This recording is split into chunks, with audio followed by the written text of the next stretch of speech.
Everyone, welcome back to my series classes. स्वागत है आपका अपने चैनल माई सीरीज क्लासेस पे। आज है 15th ऑफ जुलाई और 15th ऑफ जुलाई के जितने भी इंपॉर्टेंट करंट अफेयर्स बनते हैं हम डिस्कस करेंगे इस वीडियो में।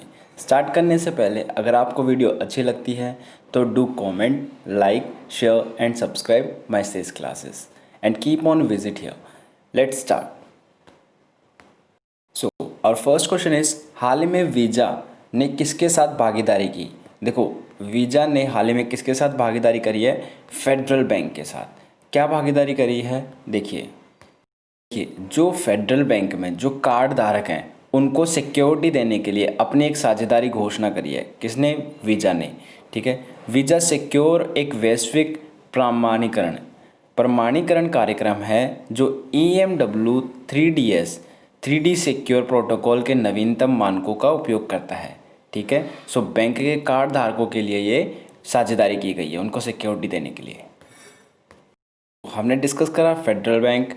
देखिए, हमेशा की तरह हमारे ऑप्शंस भी करंट अफेयर से होते हैं और ये इसरो से क्या करंट अफेयर न्यूज़ है, IFSC बैंकिंग यूनिट से क्या करंट अफेयर न्यूज़ है और IIT कानपुर से क्या न्यूज़ है।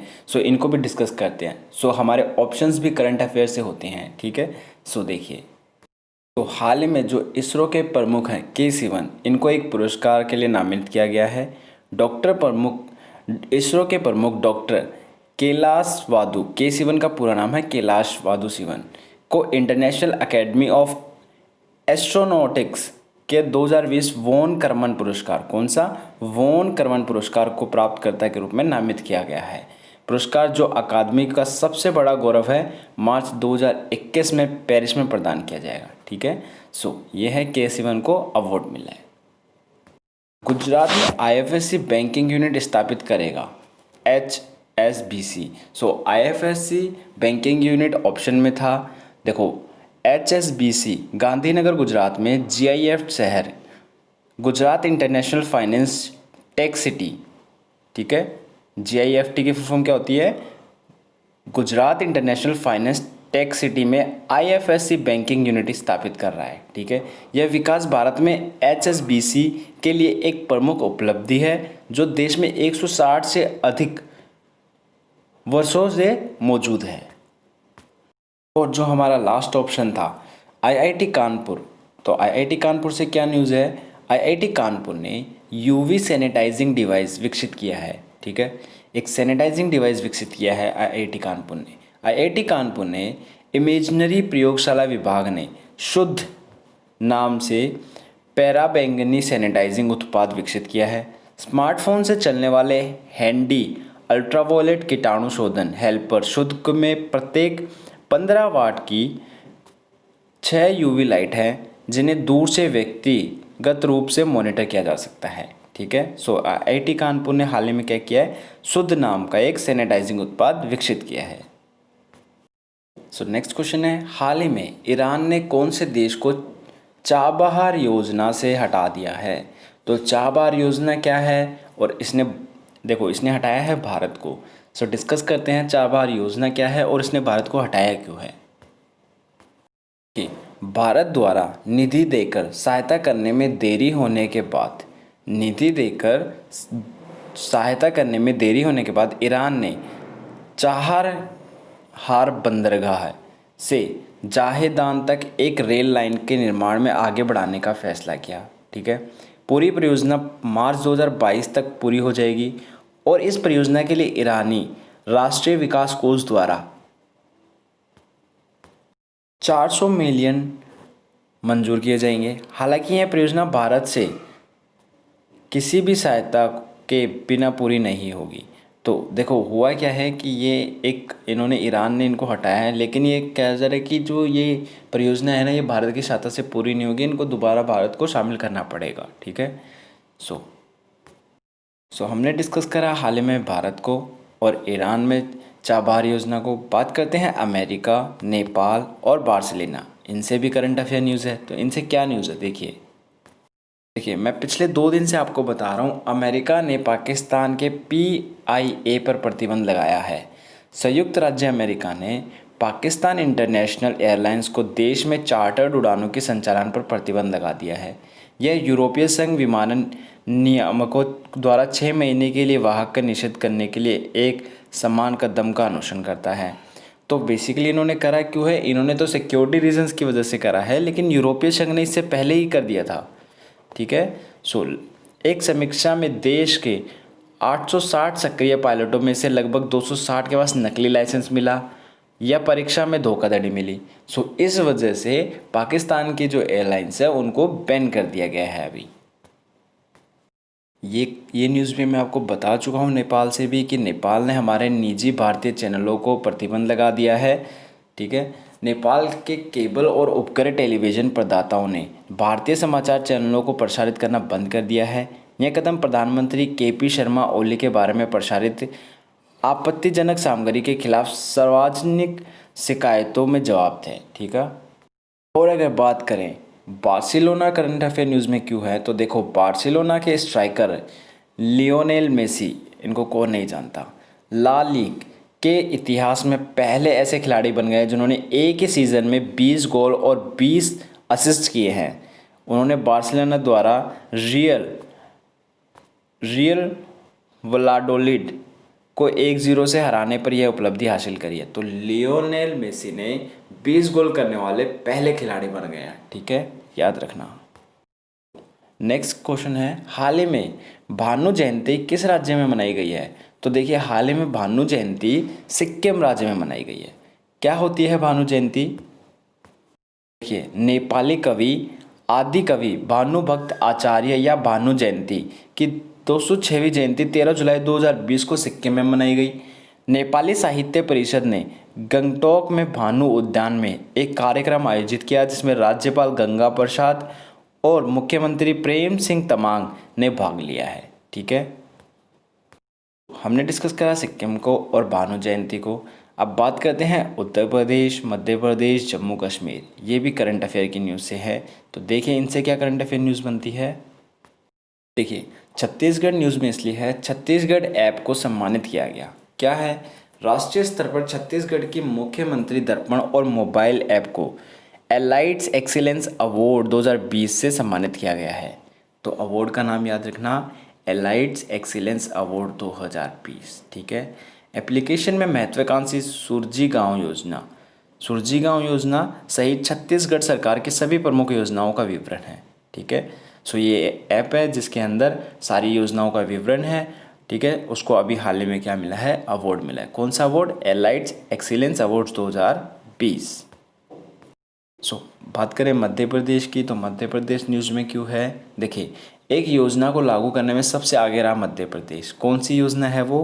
प्रधानमंत्री street vendors Atmanirbhar Nidhi PM Svanidhi योजना को लागू करने में मध्य प्रदेश सबसे आगे रहा। मैंने इस योजना के बारे में बताया था, स्ट्रीट वेंडर्स से रिलेटेड ये योजना है, उनको कम इंटरेस्ट पे पैसा दिया जाएगा।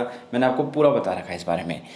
राज्य में सड़क विक्रेताओं को अपना व्यवसाय जारी रखने के लिए मदद करने के लिए यह योजना लागू की जा रही है।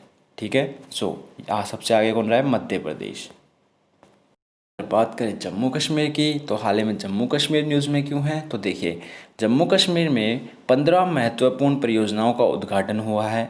सो जम्मू कश्मीर के लेफ्टिनेंट गवर्नर कौन है? गिरीश चंद्र मुर्मू। ठीक है। उन्होंने स्कूल में शिक्षा विभाग के लिए 15 महत्वपूर्ण अवसंरचनात्मक परियोजनाओं का उद्घाटन किया है। उन्होंने देखो 19.51 करोड़ की 10 बिजली परियोजनाओं का ई उद्घाटन भी किया है और 30.35 करोड़ रुपए की 7 अन्य की आधारशिला भी रखी हैं। सो जम्मू कश्मीर ने क्या करी है? हाल ही में 15 महत्वपूर्ण परियोजनाओं का उद्घाटन किया है। नेक्स्ट ये 10 श्रीनगर, शोपिया, अनंतनाग, बडगाम, कुलगाम जिलों के लिए है और अन्य 7 श्रीनगर, पुलवामा, अनंतनाग और बारामूला जिलों के लिए है। अगर बात करें उत्तर प्रदेश की, तो देखो आपातकालीन सेवाएं 112 हेल्पलाइन से जुड़ी। क्या है इसका मतलब? उत्तर प्रदेश सरकार ने आपातकालीन पुलिस हेल्पलाइन नंबर 112 के दायरे विस्तार किए हैं। सो जो 112 हेल्पलाइन नंबर है उनमें अब और चीज़ों को जोड़ दिया गया है और इससे आग, एम्बुलेंस, रेलवे, पुलिस, आपदा राहत सेवाओं को भी जोड़ दिया गया है।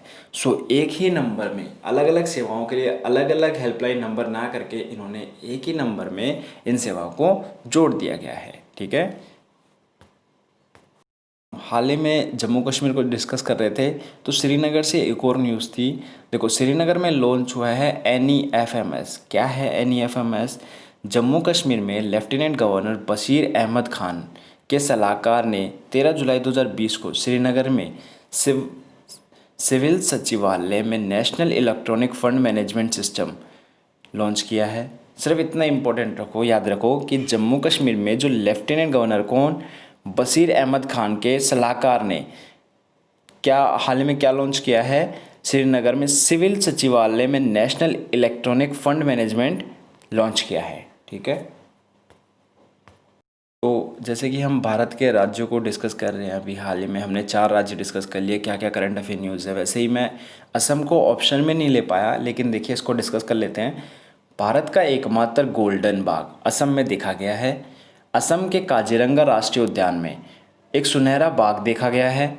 दुर्लभ बाघ की तस्वीर मयूरेश हेनरी द्वारा ली गई थी। किसके द्वारा ली गई थी? मयूरेश हेनरी द्वारा।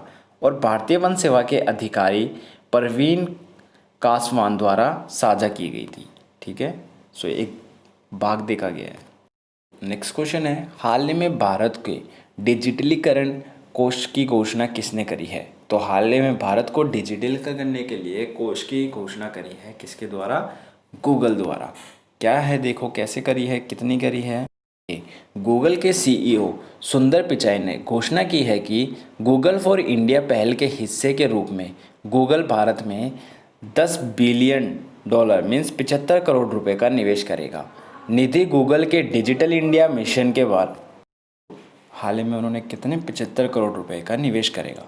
निधि गूगल, देखो निधि गूगल के डिजिटल इंडिया मिशन को बढ़ाने पर खर्च की जाएगी। गूगल यह इक्विटी निवेश, साझेदारी और परिचालन, बुनियादी ढांचे और पारिस्थितिकी तंत्र में निवेश के मिश्रण के माध्यम से करेगा। ठीक है, तो ये हमने डिस्कस करा किसको? गूगल को। बाकी जियो प्लेटफॉर्म्स, HDFC ERGO और METL को डिस्कस करते हैं। देखिए, HDFC ERGO ने कोरोना कवच पॉलिसी लॉन्च की है। देश की तीसरी सबसे बड़ी गैर जीवन बीमा प्रदाता HDFC ERGO ने कोरोना कवच पॉलिसी शुरू करने की घोषणा की है। तो सिर्फ इतना याद रखना कि कौन सी पॉलिसी किसने स्टार्ट करी है। नेक्स्ट है, जियो प्लेटफॉर्म्स में क्वालकॉम इंक ने 730 करोड़ रुपए, क्या है ये? क्वालकॉम इंक 0.15% हिस्से के बदले जियो प्लेटफॉर्म में 730 करोड़ रुपए का निवेश करेगा।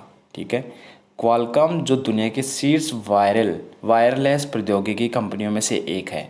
फेसबुक इंक और अमेरिका सेमीकंडक्टर विशाल इंटेल के बाद जियो में तीसरी प्रौद्योगिकी निवेशक है। ठीक है, गुजरात के IFSC बैंकिंग यूनिट स्थापित करेगा, क्या? HSBC। सो ये मैं आपको बता चुका हूँ अभी। तो नेक्स्ट क्वेश्चन है, हाल ही में BCCI के अंतरिम CEO किसे बनाया गया है? तो हाल ही में हेमांग अमीन को BCCI के अंतरिम CEO बनाया गया है। बात करें डॉक्टर विधु पी नायर की, तो देखिए डॉक्टर विधु पी नायर को हाल ही में तुर्कमेनिस्तान के राजदूत के रूप में नियुक्त किया गया है। ठीक है, और बात करें K7 की, तो K7 को हाल ही में अवार्ड मिला है और उस अवार्ड का नाम ऊपर मैंने आपको बता दिया है। बात करें रस्किन बॉन्ड की, तो रस्किन बॉन्ड की एक बुक आई है द सॉन्ग ऑफ इंडिया। कौन सा? The song of India. उस बुक का हाल ही में क्या किया गया है? विमोचन किया गया है। तो रस्किन बॉन्ड का नाम याद रखना और बुक का नाम याद रखना, द सॉन्ग ऑफ इंडिया। कुछ इंपॉर्टेंट वन लाइनर्स को डिस्कस करते हैं जिनको मैं क्वेश्चंस के रूप में नहीं ला पाया। देखिए, IRB इंफ्रा को वेस्ट बंगाल में 2193 करोड़ रुपए की परियोजना मिली है। IRB इंफ्रास्ट्रक्चर ने पश्चिम बंगाल में भारतमाला योजना के तहत 2193 करोड़ रुपए की राजमार्ग परियोजना हासिल की है। ठीक है, याद रखना। स्वैच्छिक राष्ट्रीय समीक्षा प्रस्तुत की गई है, क्या है ये? नीति आयोग ने सतत विकास 2020 पर संयुक्त राष्ट्र उच्च स्तरीय राजनीतिक फोरम में भारत को दूसरी स्वैच्छिक राष्ट्रीय समीक्षा प्रस्तुत की है। ठीक है। हाल ही में झज्जर में संयंत्र स्थापित करने के लिए T Suzuki Reliance industries limited की सहायक company model economic township limited medal ने बताया कि टी सुजुकी अपने झज्जर स्थित हरियाणा स्थान पर एक विनिर्माण सुविधा स्थापित करेगी। कंपनी इस संबंध में टी सुजुकी के साथ एक समझौता किया है। ठीक है। सो ये थे आज के इम्पोर्टेंट करंट अफेयर्स। जो जितने भी इम्पोर्टेंट करंट अफेयर्स बनते थे हमने डिस्कस कर लिए हैं। Thank you so much for watching this video. I hope so आपको करंट अफेयर्स अच्छे लग रहे होंगे। Have a nice day. और अगर वीडियो अच्छी लग रही है तो आपको प्लीज़ वीडियो को शेयर करना ना भूलें।